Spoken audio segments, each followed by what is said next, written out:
Welcome to our channel. నేను మీ Venkat. YS Sharmila గారు, మోడీ గారు కొన్ని సంచలనమైన వ్యాఖ్యలు చేయడం జరిగింది. దీని గురించి మనతో పాటు డిస్కషన్ చేయడానికి Andhra Pradesh BJP leader and high court advocate Krishnakanth గారు మనతో పాటు ఉన్నారు. సార్ నమస్తే సార్. నమస్తే అండి. ఎలా ఉన్నారు? ఫైన్ అండి. సార్, వైఎస్ షర్మిల గారు మోడీ గారిపై కొన్ని వ్యాఖ్యలు చేయడం జరిగింది. ఇంటర్నల్ టెర్రరిస్ట్ మోడీ గారు అండ్ అమిత్ షా మోడీ గారు రాజీనామా చేయాలి, ఇలా తప్పుదా వల్లే దాడులు జరిగిందని చెప్పి మాట్లాడడం జరిగింది. దీన్ని ఎలా చూడొచ్చు? ఇది ఇవాళ రోజు వైఎస్ షర్మిల గారు ఏదైతే మాట్లాడారో ఒక దేశ ప్రధాని గురించి, అది చాలా నిస్సిగ్గుగా, నిలజ్జగా అండ్ చాలా అసహ్యంగా ఉంది అది. ఎందుకంటే ఆ వ్యాఖ్యలు ఏవైతే ఉన్నాయో, ఒక అంతర్గత టెర్రరిస్ట్ అని చెప్పి మాట్లాడిన మాటలు అవి మేము తీవ్రంగా ఖండిస్తున్నాం బీజేపీ పార్టీ తరఫున. అండ్ ముఖ్యంగా దాని గురించే నిన్న మా బీజేవైఎం అంటే భారతీయ జనతా యువ మోర్చా, మా యువజన విభాగము చాలా పెద్ద ధర్నా చేపట్టడం జరిగింది. షర్మిల గారి ఏపీసీసీ కాంగ్రెస్ బిల్డింగ్ ముందే చాలా పెద్ద ధర్నా చేశారు. అండ్ దానివల్ల మా యువ మోర్చా పిల్లల మీద వీళ్ళు తప్పుడు కేసులు కూడా పెట్టడం జరిగింది, అరెస్ట్ చేయడం జరిగింది. మళ్ళీ వాళ్ళని అఫ్ కోర్స్ నైట్ రిలీజ్ చేశారు. బట్ ఎనీవేస్ ఈ తప్పుడు కేసులు బనాయించి ఇలాంటివన్నీ చేయడానికి ట్రై చేశారు. అండ్ కొద్దిగా పోలీసు వారు కూడా కొద్దిగా అత్యుత్సాహం చూపించడం జరిగింది అక్కడ, అది వేరే విషయం. బట్ ఎనీవేస్ నేనేం చెప్తున్నానంటే, ఇవాళ రోజు ఆమె మాట్లాడిన మాటలు ఏదైతే ఉందో, ఒక పహల్గామ్ అటాక్లో ఒక సెన్సిటివ్ ఇష్యూ నడుస్తున్న ఈ తరుణంలో ఇవాళ రోజు దాన్ని పొలిటిసైజ్ చేస్తున్న ఏకైక పార్టీ ఏదైనా ఉందంటే అది ఆ సిగ్గులేని కాంగ్రెస్ పార్టీ మాత్రమే. ఇవాళ రోజు అందుకే వాళ్ళకి ఆంధ్రప్రదేశ్లో అసలు చచ్చిపోయిన పార్టీ అది. సో ఆ చచ్చిపోయిన పార్టీని ఈవిడ అధ్యక్షురాలే అదేదో దాన్ని బతికడానికి ఇలాంటి చీప్ పాలిటిక్స్ ప్లే చేస్తున్నారు వాళ్ళు. సో అంతకంటే అది ఆ విషయాన్ని పెద్దగా మనం పరిగణించాల్సిన అవసరం లేదు. ఎందుకంటే ఆ చచ్చిపోయిన పార్టీని ఏ విధంగా మళ్ళీ పైకి తీసుకురావాలి, ఏ విధంగా దానిలో కొద్ది జీవం పోయాలని చెప్పి విశ్వ ప్రయత్నాలు ఇది ఒక ప్రయత్నం అన్నమాట. అంటే మోడీ గారు చాలా సంస్థల్ని ఇప్పుడు మామూలు ఈడీ కానీ లేదంటే సిబిఐ కానీ ఇలాంటి సంస్థలు మొత్తం తన పర్సనల్గా ఏదైతే బీజేపీకి పర్సనల్గా వాడుకుంటారు తప్ప ప్రజల కోసం వాడట్లేరు అని చెప్పి మాట్లాడారు. నిజంగా మేము పర్సనల్గానే వాడుకునేటట్టయితే ఇవాళ రోజు వాళ్ళ అన్న జగన్మోహన్ రెడ్డి లోపల ఉండేవాడు, బయట ఉండేవాడు కాదు, సీఎం అయ్యేవాడు కాదు. అండ్ నిజంగా మేము పర్సనల్గా మాట్లాడుకునేటట్టయితే ఇవాళ రోజు ఆవిడ కానీ ఆమె కుటుంబం కానీ లోపల ఉండేవాళ్ళు కానీ బయట ఉండేవాళ్ళు కాదు, అవునా? సో మేము పర్సనల్గా వాడుకోవడం అనేది ఆమె చెప్పే ఇవన్నీ ఉన్నాయో, ఇవన్నీ అపోహలు, అవన్నీ ఆమె పాపము నిద్రలేసి ఏదో కలలు కంటున్నట్టుంది. అవన్నీ కాదు. ముఖ్యంగా ఈ ఈడీ కానీ సిబిఐ కానీ ఇవన్నీ సంస్థలు ఏవైతే ఉన్నాయండి, ఇవన్నీ చాలా ఇండిపెండెంట్ సంస్థలు. సెంట్రల్లీ ఒక ఇండిపెండెంట్ యాక్ట్స్ కింద ఫామ్ అయిన సంస్థలు అవి. సో సెంట్రల్ యాక్ట్స్ కింద వచ్చినవి అవి. సో ఆ ఇండిపెండెంట్ సంస్థల మీద సెంట్రల్ గవర్నమెంట్ యొక్క కేవలం సెంట్రల్ అని పేరు కలిసినంత మాత్రం సెంట్రల్ గవర్నమెంట్ ఆధీనంలో ఉంటాయి అనుకోవడం అది పిచ్చి అపోహలు మాత్రమే. సో కావాలని మా ప్రభుత్వం మీద ఇట్లా మూడోసారి కూడా మోడీ గారు ఇవాళ రోజు అత్యున్నత మెజారిటీతో ప్రధానమంత్రి మూడోసారి అయిన ఈ యొక్క ఫీట్ ఏదైతే ఉందో అది కేవలం మోడీ గారికి దక్కిందండి. సో వాళ్ళ కాంగ్రెస్ గవర్నమెంట్ ఇవాళ రోజు మొత్తం ఇండియాలోనే చచ్చిపోయే పరిస్థితి కనబడుతుంది, అది అందరికీ తెలుసు. సో ఏం చేయాలో వాళ్ళకి అర్థం కావట్లేదు. సో అందుకనే ఒక ప్రధానమంత్రి పొజిషన్ ఉన్న వ్యక్తిని ఒక అంతర్గత టెర్రరిస్ట్ అనే ఒక చెత్త వాక్యాలు మాట్లాడి ఇలాంటి చీప్ పబ్లిసిటీ కోసం వాళ్ళ పార్టీని మళ్ళీ ఏదో కొద్దిగా జీవం పోద్దామని చెత్త ప్రయత్నాలు ఇది ఒక ప్రయత్నం మాత్రమే. షర్మిల గారు ఇంకోటి కూడా మాట్లాడారు, ఏదైతే మణిపూర్లో క్రిస్టియన్స్ చంపుతున్నారు, అలాగే ముస్లింల కోసం అని ఆక్స్ఫర్డ్ చట్టాన్ని తీసుకొచ్చి ముస్లింస్ అణచివేస్తున్నారని చెప్పి మాట్లాడడం కూడా జరిగింది. దీన్ని ఎలా చూడొచ్చు? అదే కాంగ్రెస్ పార్టీ దాని యొక్క చెత్త బుద్ధిని ఇలాంటి సెన్సిటివ్ సమయంలో, ముఖ్యంగా ఇండియా పాక్ ఒక యుద్ధ వాతావరణం ఉన్న ఈ సమయంలో ఒక పహల్గామ్ దాడి లాంటిది ఒక చాలా జుగుప్సాకరమైన ఒక సంఘటన జరిగి ఒక 27 భారతీయులు ముఖ్యంగా హిందూ మతానికి చెందిన వాళ్ళు చనిపోతే ఆ కాంగ్రెస్ పార్టీ మాత్రం ఇవాళ రోజు ఈ ముస్లిమ్స్ కి అగెనిస్ట్ గా చేస్తున్నారు, క్రిస్టియన్స్ కి అగెనిస్ట్ గా చేస్తున్నారు అని చెప్పి ఇలాంటి మత కలహాలు సృష్టించడానికి ట్రై చేస్తున్నారు. చూడండి, ఇక్కడే వాళ్ళంత చెత్త బుద్ధి కల పార్టీయో ఇక్కడ తెలిసిపోతుంది మనకి. ఎందుకంటే ఇవాళ రోజు ఒకటి వెంకీ గారు, ఒక కాంగ్రెస్ గవర్నమెంట్ చూస్తే వాళ్ళు ఫస్ట్ నుంచి ఒక మతతత్వంగా విభజించే విధంగా ఒక కులగణనం అని, మతతత్వం గణనం అని ఇలా రకరకాలుగా విభజించి డివైడ్ అండ్ రూల్. సో ఒకప్పుడు బ్రిటిష్ వాళ్ళు చేసే పని డివైడ్ అండ్ రూల్ పాలసీని ఆ బ్రిటిష్ వాళ్ళు మన దేశం స్వాతంత్రం వచ్చిన వెళ్ళిపోయిన తర్వాత అది వీళ్ళు ఉనికి పుచ్చుకున్నారు, ఆ divide rule policy Congress party. So ఇవాళ రోజు వాళ్ళు అదే చేస్తారు. ఈ 76 సంవత్సరాల నుంచి వాళ్ళు చేసిన పని అదే. ఏంటంటే డివైడ్ అండ్ రూల్. మనుషుల్ని జాతుల పరంగా, భాషల పరంగా, ప్రాంతాల పరంగా, కులాల పరంగా డివైడ్ అండ్ రూల్ పాలసీ చేస్తూ వాళ్ళు ఇన్ని రోజులు పబ్బం గడుపుకున్నారు. కానీ సో ఎప్పుడైతే మా బీజేపీ ఎప్పుడైతే మా బీజేపీ ప్రభుత్వం 10 ఏళ్ల క్రితం మేము గవర్నమెంట్ ఫామ్ అయ్యామో అప్పటి నుంచి ఇప్పటి వరకు మీరు చూసుకుంటే ఒక్క టెర్రరిస్ట్ అటాక్ కూడా అంతర్గతంగా అవ్వలేదే. అదే వీళ్ళ కాంగ్రెస్ గవర్నమెంట్లో మన హైదరాబాద్లో ముఖ్యంగా చూసుకుంటే లుంబిని పార్క్ ఉదంతం కానీ, కోటిలో జరిగిన గోకుల్ చాట్ ఉదంతం కానీ, దిల్సుఖ్ నగర్ బ్లాస్ట్లు కానీ ఎన్నైనాయి. అలాంటి ఉదంతాలు ఇక్కడ ఏమైనా పునరావృతం అయినా మళ్ళీ మన అంతర్గతంగా మన భారతదేశంలో 26/11 కానీ ఇవన్నీ ఏమైనా అయినాయా మళ్ళీ?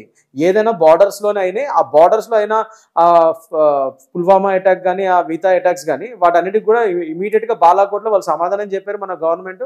అండ్ ఇమీడియట్గా వాళ్ళకి బుద్ధి చెప్పారు పాకిస్తాన్ వాళ్ళకి. షర్మిల గారు కానీ ఇలా అంటారు. షర్మిల గారు ఇప్పుడు ఏదైతే కుల మతాల రాజకీయం చేసింది బీజేపీ పార్టీ, ఇక్కడ ఈ ఇంట్లోనే అంటే ఇక్కడే మనకి ఇలా రాజకీయం చేస్తున్నప్పుడు బయటోడు వచ్చి మన మీద దాడులు ఎందుకు చేయరు? ఒక రకంగా చెప్పాలంటే కులం మతం అన్ని దాడులు బీజేపీ వాళ్ళు చేస్తారు. అలాంటప్పుడు బయటోళ్ళు వచ్చి మన మీద ఎందుకు దాడి చేయరని చెప్పి కూడా మాట్లాడడం జరిగింది. కులం మతం మీద దాడి చేసేది అది ఏమైనా పార్టీ ఉందంటే అది కాంగ్రెస్ పార్టీ మాత్రమే. బీజేపీ రాజకీయాలు బీజేపీ ఇప్పటివరకు ఏం చేయలేదు. బీజేపీ నిజంగా అలా చేస్తే ఈ 15 ఏళ్లలో మీరు చూసుకుంటే ఎప్పుడైతే మా బీజేపీ గవర్నమెంట్ వచ్చిందో ఈ నెలలో మీరు ఎప్పుడైనా ఈ అంతర్గత కలహాలు కానీ, కమ్యూనల్ రైట్స్ కానీ విపరీతంగా అయినా ఉదంతాలు ఏమైనా ఉన్నాయా? ఎక్కడెక్కడో కొన్ని స్టేట్స్లో ఎక్కడైతే బీజేపీ గవర్నమెంట్ లేదో అక్కడ మాత్రం ఈ కమ్యూనల్ రైట్స్ అవుతున్నాయి. ఎక్కడైతే ఈ కాంగ్రెస్కి తొత్తుగా ఉన్న పార్టీలు ఉన్నాయో, వెస్ట్ బెంగాల్ కానీ లేకపోతే ఛత్తీస్గఢ్ కానీ, ఇవాళ రోజు ఈ మత కలహాలు మీరు ఎక్కడైతే చూసుకున్నారో ఇవన్నీ ఈ కాంగ్రెస్ గవర్నమెంట్కి తొత్తులుగా ఉన్న పార్టీలో ఉన్న గవర్నమెంట్స్ అవుతున్నాయి. వెస్ట్ బెంగాల్ కానీ, ఒక జార్ఖండ్ కానీ ఇలాంటి చోట్లనే ఇలాంటివన్నీ అవుతున్నాయి. ఎందుకు ఇలాంటి చోట్ల కమ్యూనల్ రైట్స్ అవుతున్నాయి? మరి అది మీరు బ్లాక్లో ఉన్న ఇండియా కూటమిలో ఉన్న పార్టీల దగ్గర అవుతున్నాయి కదా ఇవన్నీ. మరి బీజేపీలో ఉన్న ఎక్కడైతే స్టేట్ గవర్నమెంట్ బీజేపీలు ఉన్నాయో అక్కడ ఇలాంటి మతపరమైన కమ్యూనల్ రైట్స్ ఎందుకు అవ్వట్లేదు? సో ఇది జనాలు గమనిస్తున్నారు. మీరు ఎక్కడెక్కడ మీ పార్టీ ఉందో ఈ స్టేట్స్లో అక్కడక్కడ ఈ రయాట్స్ ఎక్కువ అవుతున్నాయి. అండ్ మీరు ఇవాళ రోజు కూడా అదే ప్రయత్నం ఇక్కడ కూడా చేస్తున్నారు. సో బీజేపీలో గవర్నమెంట్లో ఉన్న ఈ స్టేట్స్లో కూడా మీరు అలాంటి మత కలహాలు సృష్టించడానికి ఇలాంటి ప్రయత్నాలు చేస్తున్నారు. దానికి అనుగుణంగానే ఇవాళ రోజు మీరు ఆంధ్రప్రదేశ్లో కూడా అదే ప్లాన్ వేశారు మీ కాంగ్రెస్ పార్టీ. అందుకని మోడీ గారు రేపటి రోజు ఈ అమరావతి పునర్నిర్మాణం కోసం వస్తూ ఎంతో ప్రెస్టీజియస్ ఒక పెద్ద ఇదిలాగా మేము అది చేస్తుంటే దాన్ని భంగం కలిగించడానికి, దాన్ని అబ్స్ట్రక్ట్ చేయడానికి మీరు ఇవాళ రోజు ఇలాంటి చెత్త పాలిటిక్స్ చేస్తున్నారు. అందుకనే మిమ్మల్ని ఇవాళ రోజు మీరు అక్కడ మోడీ గారి ప్లేస్కి వితౌట్ పర్మిషన్ మీరు వస్తారని చెప్పి మీరు బయలుదేరితేనే కదా పోలీసు వారు వచ్చి మిమ్మల్ని హౌస్ అరెస్ట్ చేయడం జరిగింది. అప్పుడే కదా మీరు ఇలాంటి చెత్త వాక్యాలను వాగారు. మోడీ గారు ఒక ఇంటర్నల్ టెర్రరిస్ట్ అని, అదేదో చెల్లికి పెళ్లి మళ్ళీ అని చెప్పి అమరావతికి మళ్ళీ ఎన్నిసార్లు మీరు పునర్నిర్మాణం చేస్తారని. ఇవాళ రోజు షర్మిలా గారికి నేను చెప్పదలుచుకున్నాను ఏంటంటే ఇవాళ రోజు మోడీ గారు ఊరికే రావట్లేదు. పునర్నిర్మాణం పని మీద ఆయన 43,000 కోట్లు ఇవ్వబోతున్నారు అమరావతికి. అండ్ ఎన్నో ఏళ్ళగా ఎన్నో బిల్డింగ్స్ ఏవైతే మీ అన్నగారి హయాంలో ఏవైతే పాడైపోయిందో అమరావతి, ఎక్కడైతే ఆ బిల్డింగ్స్ సగం కన్స్ట్రక్షన్ అయిపోయి చాలా డెమాలిష్ అయిపోయినో ఆ బిల్డింగ్స్ అన్ని కంప్లీషన్ దశకు వచ్చాయి ఇప్పుడు. సో వాటి ఇనాగ్రేషన్ కూడా వస్తున్నారు ఇవాళ రోజు మోడీ గారు. సో ఇది పునర్నిర్మాణం సభ అని చెప్పి అందుకే పెట్టాం మేము ఈ ప్రోగ్రామ్కి పేరు. సో మోడీ గారు ఒక 43,000 కోట్లు గ్రాంట్స్ తీసుకొస్తుంటే మీరు ఇవాళ రోజు కూర్చొని ఇట్లాంటి మాటలను మాట్లాడుతున్నారు. సో అది కేవలం ఆ ప్రోగ్రామ్ని నిర్వీర్యం చేయడానికి, దాంట్లో శాంతి భద్రతని భంగం చేయడానికే మీరు ఈ ప్రయత్నం చేశారు. దాని గురించి మిమ్మల్ని హౌస్ అరెస్ట్ చేస్తే దానికి మీరు ఇంట్లో కూర్చొని ఇలాంటి అనుచితమైన వాక్యాలు చేసి మోడీ గారి మీద ఇట్లా టెర్రరిస్ట్ అని ఒక హానరబుల్ ప్రైమ్ మినిస్టర్ మీద, దేశానికి ప్రధాని మీద ఇలాంటి పిచ్చి మాటలు మాట్లాడితే ఆబ్వియస్లీ మా బీజేపీ యువమోర్చా వాళ్ళు ఆగ్రహం చెందారు. వాళ్ళు యువరక్తం కాబట్టి వాళ్ళు ఒక ధర్నాకి దిగారు. ధర్నాకి దిగి మా వాళ్ళు ఏదో ధర్నా చేస్తుంటే మీరేమో దాన్ని వాళ్ళ మీద అటాక్లు ఇచ్చి పోలీస్ వారితో వాళ్ళనే కొట్టిపించి మళ్ళీ పైనుంచి వాళ్ళ మీద తప్పుడు కేసులు బనాయించే ప్రయత్నం చేశారు. సో ఇది మీ కాంగ్రెస్ రాజకీయాలు. ఫస్ట్ నుంచి నేను చెప్పే ఏదైతే మీ కాంగ్రెస్ చెత్త బుద్ధి ఉందో అది వాళ్ళ రోజు మళ్ళీ చూపించుకున్నారు కదా. సో ఆంధ్రప్రదేశ్లో కూడా మళ్ళీ మీ చచ్చిపోయిన పార్టీని మళ్ళీ ఏదో కొద్దిగా జీవం పోయడానికి ఇలాంటి చెత్త ప్రయత్నాలు చీప్ పాలిటిక్స్ చేస్తున్నారు. సో అది మీరు ఆత్మ నిదర్శనం, మీరు ఆత్మ పరిశీలన చేసుకోవాలి ఈ విషయాన్ని. ఏదైతే ఇప్పుడు అమరావతి పునర్నిర్మాణానికి మోడీ గారు వస్తున్నారు 2వ తారీఖున, మరి ఏదైతే ఇన్విటేషన్ కార్డు ఉందో దాని మీద మోడీ గారి పేరు, ఫోటో అండ్ చంద్రబాబు గారిదే, డిప్యూటీ సీఎం పవన్ కళ్యాణ్ గారి ఫోటో పేరు లేదని చెప్పి జనసేన సైనికులు కొంచెం ఆందోళన చెందుతున్నారు. దీన్ని ఎలా చూడొచ్చు సార్? ఇప్పుడు రేపు ఫంక్షన్లో మోడీ గారు, సీఎం చంద్రబాబు నాయుడు గారు, డిప్యూటీ సీఎం పవన్ కళ్యాణ్ గారు ముగ్గురు కలిసి ఆ ప్రోగ్రామ్ని సక్సెస్ చేయబోతున్నారు. సో కేవలం ఒక ఇన్విటేషన్ కార్డులో ఆయన పేరు లేదు అంటే అది కాస్త అక్కడ అధికారులు ఎవరైతే అది అచ్చు వేయించేటప్పుడు వాళ్ళ యొక్క అత్యుత్సాహం వల్లనో లేకపోతే వాళ్ళ నిర్లక్ష్యం వల్ల అది పడకపోయి ఉండొచ్చు. కానీ అంతర్గతంగా మా బీజేపీ, మా జనసేన, మా టీడీపీ ఈ మూడు మేము చాలా క్లోజ్గా ఉన్నాము, ఒక మంచి ఫ్రెండ్స్ మిత్రుల్లాగానే మిత్రపక్షాల్లాగానే మేము ముగ్గురం ఒక కూటమి గవర్నమెంట్ ఫామ్ చేసి ఇవాళ రోజు ఆ కూటమి గవర్నమెంట్ ఒక సక్సెస్ పదంలో ఒక ప్రోగ్రెస్ పదంలో తీసుకెళ్తున్నాం మేము. సో దాని యొక్క ఐక్యతని దెబ్బతీయడానికి ఇలాంటివన్నీ పుట్టించుకుని వస్తున్నారు అంతే, అంతకంటే ఏం లేదు. సో కావాలని జన సైనికులు కొందరు కావాలని రెచ్చగొట్టి ఇలాంటివన్నీ చేస్తున్నారు. కానీ నిజంగా నేను ఇవాళ రోజు జన సైనికులకు కూడా చెప్పేది ఏంటంటే అభిమాన్ నాకు కూడా పవన్ కళ్యాణ్ గారు, నేను బీజేపీ పార్టీలో ఒక నాయకుడు, నాకు పవన్ కళ్యాణ్ గారు నాకు కూడా ఒక అభిమాన హీరో ఆయన. నాకు ఆయన సినిమాలు ఫస్ట్ షో చూసిన రోజులు ఎన్నో నేను కూడా. సో నేను జన సైనికులకు చెప్పేది ఏంటంటే మీరు దయచేసి వేరే విధంగా అనుకోకండి. అదేదో కొన్ని అధికారులు ఒక నిర్లక్ష్యం వల్ల లేకపోతే అత్యుత్సాహం వల్ల అదేదో అచ్చు పడకపోయి ఉండొచ్చు. కానీ రేపటి రోజు ఒక డిప్యూటీ సీఎం ఒక స్టేట్కి మనకున్న ఏకైక ఉప ముఖ్యమంత్రి అంటే అది వాళ్ళ రోజు పవన్ కళ్యాణ్ గారే. సో ఆయన గౌరవానికి ఎక్కడ భంగం కలగదు. అండ్ పవన్ కళ్యాణ్ గారు, మోడీ గారు అండ్ చంద్రబాబు నాయుడు గారు కలిసే రేపటి సభని సక్సెస్ చేస్తారు. అండ్ ముఖ్యంగా నేను చెప్పేది ఏంటంటే ఇవాళ రోజు మా కూటమి గవర్నమెంట్ మొన్న మేము విన్నామంటే అందులో పవన్ కళ్యాణ్ గారి పాత్రను ఎవరు కాదనలేరు. ఆయన 3 పార్టీలను కలిపి ఆయన ముందు తీసుకెళ్ళిన విధానం వల్లే కదా ఇవాళ రోజు మేము గవర్నమెంట్ ఫామ్ చేసాం. అది ఎవరు ఆయన యొక్క శ్రమని ఆ రోజు ఆయన చేసిన కష్టాన్ని ఎవరు కాదనలేరు. ఆయన ఎంత ముఖ్య పాత్ర వహించారో మా కూటమి గవర్నమెంట్ లో అందరికీ తెలుసు. ఇవాళ రోజు పంచాయతీ రాజుని కూడా ఎక్కడో 24వ స్థానంలో ఎక్కడో పడిపోయిన పంచాయతీ రాజు మినిస్ట్రీని ఇవాళ రోజు 2వ స్థానంలో తీసుకొచ్చారు. ఆయన అంత గొప్పగా చేస్తున్నారు పనులైన. అలాంటి వ్యక్తిని ఎవరు అసలు నిర్లక్ష్యం చేయరు. అలాంటి తప్పు ఎప్పుడు మా కూటమి గవర్నమెంట్ చేయదు. ఇది కేవలం ఏదో ఓవర్లుక్ అయింది అని నేను అనుకుంటున్నాను కానీ కావాలని మాత్రం చేసింది కాదండి. ఎందుకంటే పవన్ కళ్యాణ్ గారి మీద మాకుండే రెస్పెక్ట్ అది ఎవ్వరో కాదనిలేంది. And he is a main leader, one of the main leader in కూటమి. ఇవాళ రోజు మోడీ గారు, చంద్రబాబు నాయుడు గారు అండ్ పవన్ కళ్యాణ్ గారు ముగ్గురు మాకు చాలా ఇంపార్టెంట్ వ్యక్తులే ఈ కూటమి గవర్నమెంట్ లో. ఇది పవన్ కళ్యాణ్ గారు కూడా కొంతమందికి వార్నింగ్ ఇచ్చాడు గట్టిగానే. భారతదేశంలో ఉంటూ పాకిస్తాన్ ప్రేమిస్తారు, కావాలని మీకు పాకిస్తాన్ మీద అంత ప్రేమ ఉంటే పాకిస్తాన్కి వెళ్ళిపోండి, ఇక్కడ మీరు మాట్లాడు కదా అని చెప్పి అనడం జరిగింది. దీన్ని ఎలా చూడొచ్చు? నేను చెప్పేది అదేనండి. ఇవాళ రోజు పవన్ కళ్యాణ్ గారు చాలా ఖచ్చితమైన వ్యక్తి అండ్ చాలా నిక్కచ్చిగా మాట్లాడతారు. ఆ రోజు కూడా ఆయన కరెక్ట్ స్టాండ్ తీసుకొని కరెక్ట్గానే మాట్లాడారు. మా కూటమి గవర్నమెంట్ ఇవాళ రోజు మేము పాలన చెప్తాం, నీళ్ళని చెప్తాం. అంతేగాని వేరే ఈ కాంగ్రెస్ ఈ షర్మిలా గారి లాగా లేకపోతే ఆయన జగన్మోహన్ రెడ్డి లాగా పిచ్చి పాలిటిక్స్ ప్లే చేసే నైజం మాకు లేదు. సో అందుకని ఇవాళ రోజు పవన్ కళ్యాణ్ గారు కూడా మా కూటమి నేత అయినా సో ఏదైతే పహల్గామ్లో అయిన అటాక్ని ఖండిస్తూ ఆయన ఇక్కడ కేవలం మీరు చూస్తే ఆ రోజు హిందువులను మాత్రమే ఏరి చంపారు.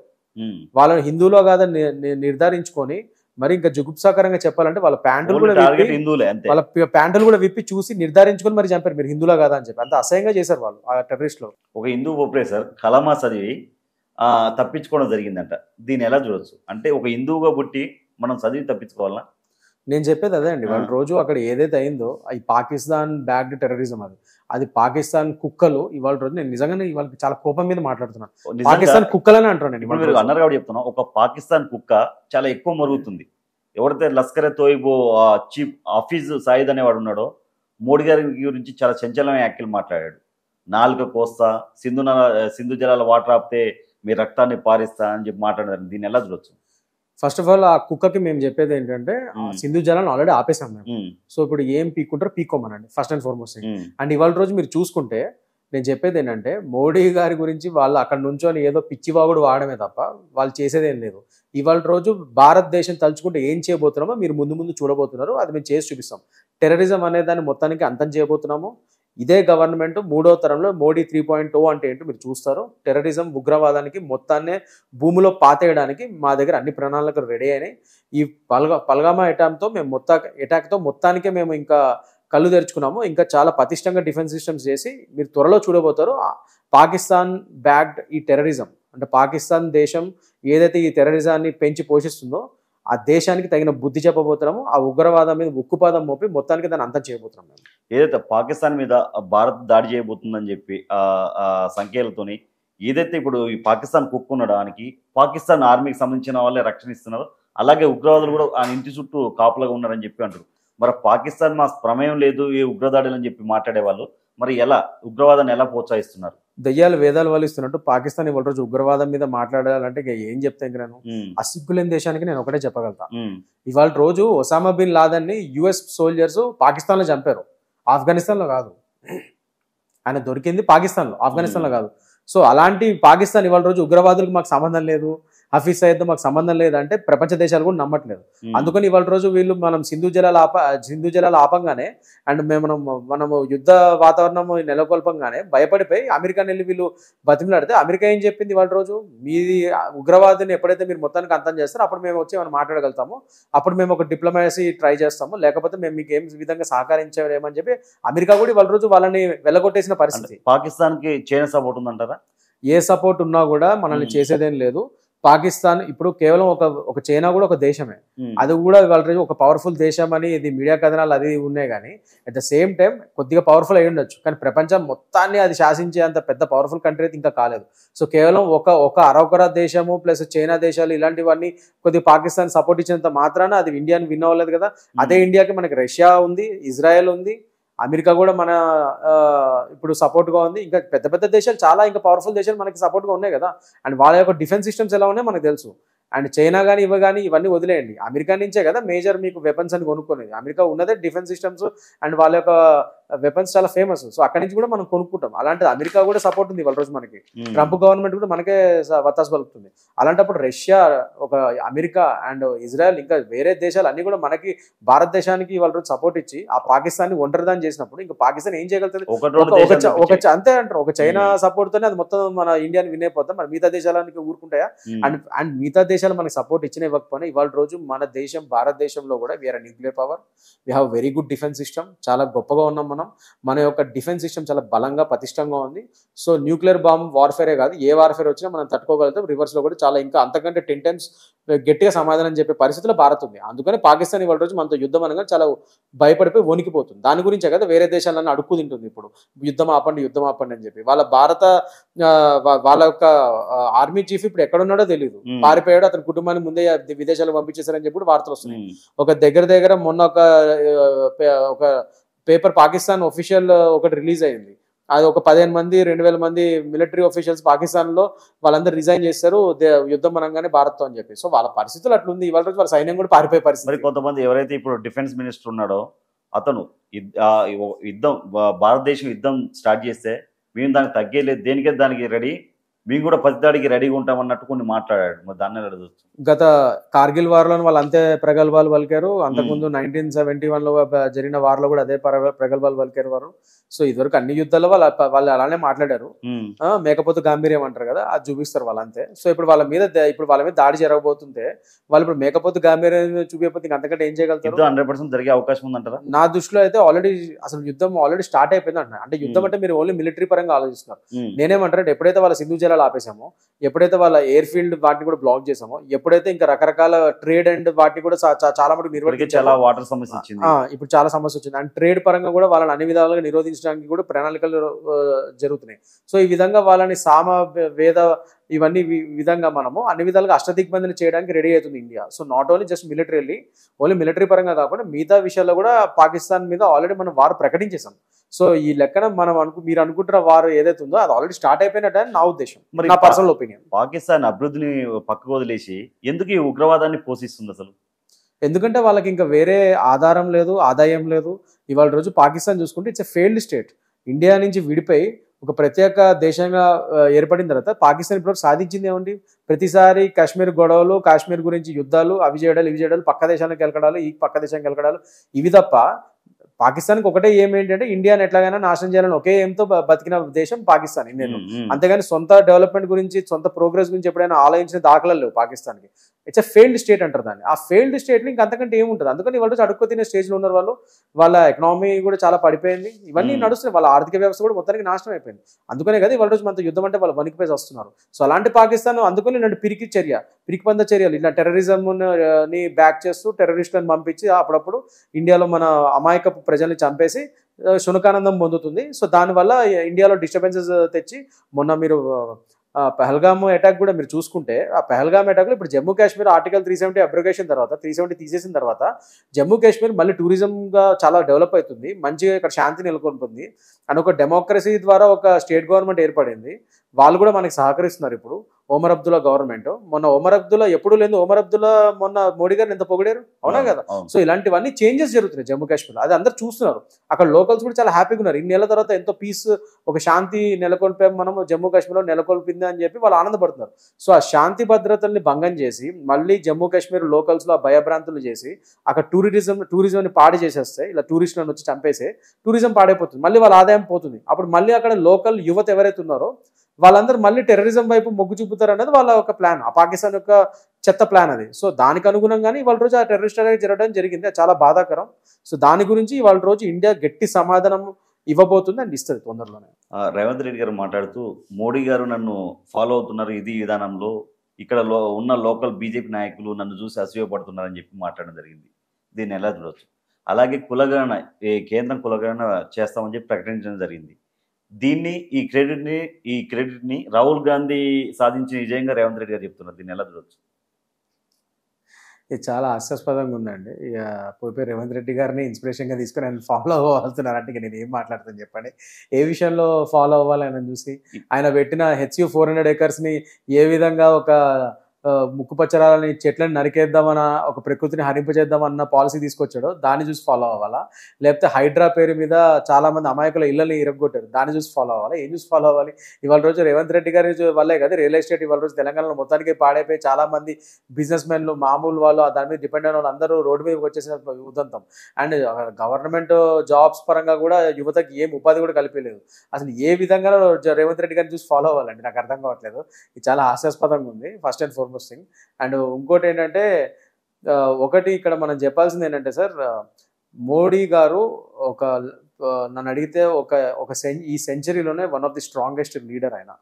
సో అలాంటి వ్యక్తి ఇవాళ రోజు మనం చూసుకుంటే ఎన్ని ల్యాండ్ మార్క్ నిర్ణయాలు తీసుకొచ్చారు, సంచలనాత్మకమైన నిర్ణయాలు. ఇప్పటివరకు ఏ ప్రైమ్ మినిస్టర్, అంటే మన అంతకుముందు అటల్ బిహారీ వాజ్పేయి గారు ఎవరైతే ఉన్నారో ఆయన హయాంలో ఆయన తగ్గట్టు ఆయన కొన్ని సంచలనాత్మక నిర్ణయాలు చేశారు. ఇండియాని ఒక న్యూక్లియర్ ఎనర్జీగా పవర్గా తీసుకొచ్చిన ఘనత ఏదైతే ఉందో అది అటల్ బిహారీ వాజ్పేయి గారికే చెందుతుంది. దాని తర్వాత మళ్ళీ మా బీజేపీలో అంతటి స్ట్రాంగ్ లీడర్ అంటే మోడీ గారే. సో ఒక మోడీ గారు ఇవాళ రోజు మీరు చూసుకుంటే ఆర్టికల్ 370 అబ్రిగేషన్ కానీ, లేకపోతే నోట్ బందీ కానీ, బ్లాక్ మనీని అరిగడతాం కానీ, అండ్ ఇవాళ రోజు ఈ హైవేస్ ఇన్ఫ్రాస్ట్రక్చర్ ఇండియాను ఒక ప్రగతి పదంలో నడిపించి third most highest biggest economical power కింద మన ఒక థర్డ్ ప్లేస్లో ఉండే విధంగా తీసుకొచ్చి యూకేని కూడా దాటేసి ముందుకు వచ్చాం మనం. సో అలా అవన్నీ కానీ, లేకపోతే ఇవాళ రోజు మనం చూసుకుంటే మన భద్రతా సిబ్బందిని కానీ, అది కానీ ఒక దేశ సమగ్రతను కాపాడుతూ డిఫెన్స్ సిస్టమ్ని ఎంతో బలోపేతం చేస్తూ ఇవన్నీ చేసుకుంటూ రావడం కానీ, అండ్ మోస్ట్ ఇంపార్టెంట్లీ ఆయన ఎన్ని పనులు చేశారండి. ఇప్పుడు ఒక అయోధ్య మందిరం అందరికీ కళ, అది ఇవాళ రోజు ఆయన నిర్మించి చూపించారు.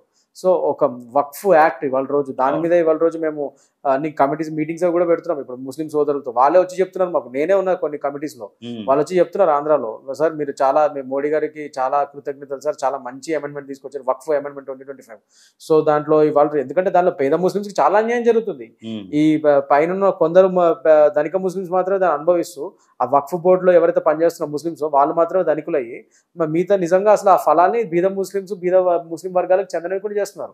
మహిళల్ని మొత్తానికి తొక్కేశారు. ఇవాళ రోజు ఈ కొత్త వక్ఫ్ అమెండ్మెంట్ వల్ల, ఆ చట్టం వల్ల మహిళలు ఇద్దరికి కంపల్సరీ ఆ బోర్డులో స్థానం ఇవ్వాలని కోరాము. ముస్లింలో చాలా సబ్ కేటగిరీస్ ఉన్నాయి ముస్లింస్లో, వాళ్ళకి అహ్మదీయులు అని చెప్పి, గోరాలు అని చెప్పి, అట్ ద సేమ్ టైమ్ ఇంకా షియాస్ అని చెప్పి వీళ్ళందరూ కూడా ఉన్నారు. వాళ్ళందరికీ కూడా ఇప్పుడు వక్ఫ్ బోర్డులో మనం స్థానం కల్పించాం ఈ కొత్త వక్ఫ్ చట్టం వల్ల. సో ఇలా ముస్లింస్లో కూడా చాలా అణగారిన వర్గాలు ఉన్నాయి, వాటి గురించి ఎప్పుడు మనం మాట్లాడుకోం. సో వాళ్ళకు కూడా వాళ్ళ రోజు స్థానం కల్పించాం మనం వక్ఫ్ బోర్డులో, మహిళలకి స్థానం కల్పించాం. సో ఇవన్నీ చేసుకుంటూ పోతుండే ఇలాంటి ల్యాండ్ మార్క్ నిర్ణయాలని కేవలం మోడీ గారే తీసుకోగలిగారు. సో అంత పెద్ద వ్యక్తి నిన్ను చూసి ఫాలో అవడానికి ఏముంది అని నేను రేవంత్ రెడ్డి గారిని అడుగుతున్నాను, ఇవాళ రోజు సూటిగా అడుగుతున్నాను. ఆయన చూసి ఏం ఫాలో అవ్వాలి? ఆయన చేసే విధ్వంసం ఎట్లుందో తెలంగాణలో అది చూసి ఫాలో అవ్వాలి, ఏం ఫాలో అవ్వాలి అది? ఎందుకంటే తెలంగాణ ప్రజలు ఇవాళ రోజు నెత్తి నోరు మొత్తుకుంటారు, అనవసరంగా గెలిపించాను రా బాబు అని చెప్పి. సో ఇవాళ రోజు ఆ రేవంత్ రెడ్డి గారు ఇట్లాంటి కామెడీలు చేయొద్దని చెప్పండి, ఎందుకంటే జనాలు చూసి నవ్వుకోవడం తప్ప ఏం చేయరు అక్కడ. I respect him as chief minister of the state, but at the same time ఆయన కూడా చూసుకోవాలి. ఎందుకంటే మోడీ లాంటి ప్రధానిగా ఆయనను చూసి ఫాలో అవడం ఏంటండి? ఇంకా కుదిరితే ఈయననే ఆయన చేసే నిర్ణయాలను చూసి కొద్దిగా ఫాలో అవ్వమని చెప్పండి. కులగణన కూడా అదేనండి. అసలు కులగణన అనే ప్రతిపాదన నేను మీకు చెప్తాను. ఇది ఏదో కులగణన అని చెప్పి ఏదో పట్టుకొని తిరుగుతున్నారు, కానీ అసలు నిజంగా కులగణని అపోజ్ చేసింది ఏమైనా పార్టీ ఉందంటే అది కాంగ్రెస్ ప్రభుత్వమే. అసలు కులగణనని మీకు చెప్తా వినండి. ఇవాళ రోజు కులగణన బేసిస్ మీద క్యాస్ట్ సెన్సస్ అనేది వీళ్ళు ఎప్పుడు చేయలేదు. కాంగ్రెస్ ప్రభుత్వము, బీజేపీ గవర్నమెంట్ రాకముందు కాంగ్రెస్ ప్రభుత్వమే కదా, వాళ్ళు ఎప్పుడైనా కులగణన చేయడం చూసారా మీరు? లాస్ట్ కులగణన గురించి ప్రతిపాదించింది మన్మోహన్ సింగ్ గారు. మన్మోహన్ సింగ్ గారు ప్రైమ్ మినిస్టర్ కింద ఉన్నప్పుడు ఆయన క్యాబినెట్ మీటింగ్ లో క్యాబినెట్ మీటింగ్ లో మాట్లాడి పార్లమెంట్ లో కులగణన గురించి తీసి దీన్ని మేము చేస్తామని చెప్పి ఒక మాట ఇచ్చారు. కానీ అది కూడా చేయలేకపోయారు లాస్ట్. కానీ ఆ చేస్తా అని చెప్పారు కానీ ఆయన చేయలేకపోయారు. ఎందుకంటే పవర్ మన అందరూ తెలుసు. మన్మోహన్ సింగ్ గారు నామకే వస్తే కేవలం పేరుకే ప్రధానమంత్రి, కానీ అక్కడ నిజంగా పగ్గాలు ఎవరి చేతిలో ఉన్నాయి అందరికీ తెలుసు. మనకి సోనియా గాంధీ గారి చేతిలో, వాళ్ళకు గాంధీ కుటుంబం చేతిలోనే ఉన్నాయి, ఆ సోనియా గాంధీ అండ్ మిగతా గాంధీల చేతిలో. సో అందుకనే ఆయన అనుకున్నారు కానీ అది చేయలేకపోయాడు. అలాంటిది ఇవాళ రోజు మోడీ గారు అది సంచలనాత్మకంగా మళ్ళీ ఇంకో నిర్ణయం తీసుకుని కులగణన చేద్దాం. ఈ కులగణన దేనికి చేస్తారు? ఈ బీసీ వర్గాల్లో కానీ, ఎస్సీలో కానీ, ఎస్టీలో కానీ ఇంకా కొత్త అసలు నిజంగా వాళ్ళకి ఫలాలు అందుతున్నాయా? ఒకవేళ అందకపోతే వాళ్ళని అసలు నిజంగా అందులో చాలా వర్గాలు ఉంటాయి. ఆ వర్గాలు వాళ్ళందరికీ ఈ ఎస్సీలో ఎంతమంది వర్గాలు ఉన్నాయి, ఎస్టీలో ఎంత వర్గాలు ఉన్నాయి, ఇక కొత్త వర్గాలు ఏమైనా ఉన్నాయా? కొత్త వర్గాలు ఉంటే వాటిని కూడా అందులో జతపరచాలా? అట్ ద సేమ్ టైం ఓబీసీలో కూడా ఇంకా కొత్త వర్గాలు ఉంటే అందులో జతపరుద్దామా? అసలు ఏంటి వాళ్ళ యొక్క ఆర్థిక మూలాలు ఇప్పుడు ఎలా ఉన్నాయి, socio economic factors, political factors, ఇన్ని ఫ్యాక్టర్స్ని బేరీజ్ వేసుకొని కులగణన చేస్తాం. ఇలాంటి సెన్సస్ అది caste census. Only caste census అంటే కేవలం ఆ క్యాస్ట్ని పట్టుకొని మీ పేరు రాసేయడం కాదు. ఆ క్యాస్ట్ లో ఉన్న వాళ్ళు ఎవరెవరు ఉన్నారు, వాళ్ళ యొక్క ఆర్థిక పరిస్థితి అండి, మెజారిటీ ఆ క్యాస్ట్ లో ఉన్న వాళ్ళ యొక్క ఆర్థిక పరిస్థితి ఎలా ఉంది, సోషియో ఎకనామిక్ పొలిటికల్ పరిస్థితులు ఎలా ఉన్నాయి. అలా కాకుండా ఈ కేటగిరీలో ఇంకా కొత్త కులాలను ఏమైనా చేర్చచ్చా, లేకపోతే ఆల్రెడీ ఉన్న ఎస్సీ ఎస్టీ కులాల్లో ఇంకా ఏమైనా కొత్తవి చేర్చాలా, ఇంకా మన దృష్టిలో రాని అసలు కులాలు కొన్ని ఉన్నాయా, ఇలాంటివన్నీ కూడా సర్వే చేయడానికి ఈ క్యాస్ట్ సెన్సస్ పనికి వస్తుంది. సో దానికి అనుగుణంగా ఇది చేస్తాము. అలాంటి నిర్ణయం మేము తీసుకున్నాం మోడీ ప్రభుత్వం. అంతేగాని ఇలా హాఫ్ నాలెడ్జ్ కాంగ్రెస్ పార్టీ లాగా క్యాస్ట్ సెన్సస్ అంటే ఏంటో తెలియదు. అసలు నిజంగా చెప్పాలంటే ఆ రాహుల్ గాంధీ గారికి ఆ కాన్స్టిట్యూషన్ అంటే తెలియదు, క్యాస్ట్ సెన్సస్ అంటే కూడా తెలియదు, కులగణన అంటే కూడా తెలియదు. ఆయన నిజంగా ఒకరోజు కూర్చోబెట్టి డిబేట్ పెట్టండి, అసలు అడగండి అసలు ఏంటి, అసలు మీకు దాని మీద నాలెడ్జ్ అంటే చెప్పండి అని అడగండి. ఆయన ఏం చెప్పలేడు, అది అందరికీ తెలిసింది ఆ విషయం. అందుకే ఆయన ఏమంటారు కూడా మనకు తెలుసు. అది ఇంకా నేను చెప్పాల్సిన అవసరం లేదు. అందరూ దేశం అంతా ఆయనకు ఒక ముద్దు పేరు పెట్టారు, అది ఆయన మనం చెప్పాల్సిన అవసరం లేదు. సో నేను చెప్పేది ఏంటంటే ఇలా హాఫ్ నాలెడ్జ్ చేసుకొని మీరు ఏదో మాట్లాడతాం తప్ప నిజంగా మీరు చేసేది ఏం లేదు అక్కడ. సో నేను చెప్పేది ఏంటంటే గౌరవనీయ రేవంత్ రెడ్డి గారికి కూడా మీరు ఇలా మీరు చాలా ఎక్కువగా ఊహించుకోకండి దయచేసి. అండ్ ముఖ్యంగా మోడీతో మాత్రం అసలు కంపేర్ చేసుకోకండి. ఎందుకంటే ఆయన స్థాయి వేరు, ఆయన చాలా గొప్ప వ్యక్తి, ఆయన ఎంతో రాజకీయ ఉద్దండు అండ్ ఎన్నో సంచలనాత్మక నిర్ణయాలు తీసుకున్న ఒక దేశానికి ఒక గర్వం తెచ్చిన వన్నె తెచ్చిన ఒక ప్రైమ్ మినిస్టర్, ప్రధానమంత్రి. అందుకనే కదా ఇవాళ రోజు ప్రపంచ దేశాలన్నీ మనకి దాసోహం పట్టాయి. అందరూ మోడీ మోడీ మోడీ అని చెప్పి, హౌడీ మోడీ అని చెప్పి ట్రంప్ అంటున్నాడు, పక్క నుంచి Modi is the biggest and strongest leader అని చెప్పి మిగతా దేశాలను కూడా మెచ్చుకుంటున్నాయి. మీ హయాంలో ఒక ప్రైమ్ మినిస్టర్ కూడా ఎందుకు మెచ్చుకోలేదు, ఎందుకు అవ్వలేదు? మరి వాళ్ళ రోజు మోడీ గారికి అంత ఎందుకు దౌత్య సంబంధాలే కానీ ఏదైనా కానీ అందుకనే కదా ప్రపంచ దేశాలతో అన్ని బాగున్నాయి మనకి. ఇప్పుడు ఆయన ఒక స్ట్రాంగ్ లీడర్గా ప్రపంచం లీడర్లు అందరూ గుర్తించారు, అది అందరికీ తెలుసు. ఇవాళ రోజు మీరు అంత పెద్ద లీడర్తో మీరు కంపేర్ చేసుకోవడం ఏంటి, ఆయన మిమ్మల్ని ఫాలో అవడం ఏంటి? ప్లీజ్ రేవంత్ రెడ్డి గారు దయచేసి ఇలాంటి జోకులు వేయకండి. ఎందుకంటే మీ కార్యకర్తలు కూడా రేపటి రోజు అలాంటి వీడియో చూసి నవ్వుకుంటారు మిమ్మల్ని చూసి. అలాంటి దయచేసి చేయకండి. మీరు హుందాగా ఉండండి. కొద్దిగా ఈ తెలంగాణ రాష్ట్రానికి మీకు ఒక మంచి ఛాన్స్ ఇచ్చినందుకు దాన్ని కొద్దిగా సద్వినియోగం చేసుకోవడం ట్రై చేయండి అని మాత్రం చెప్పగలుగుతాను. Thank you so much sir. Thank you.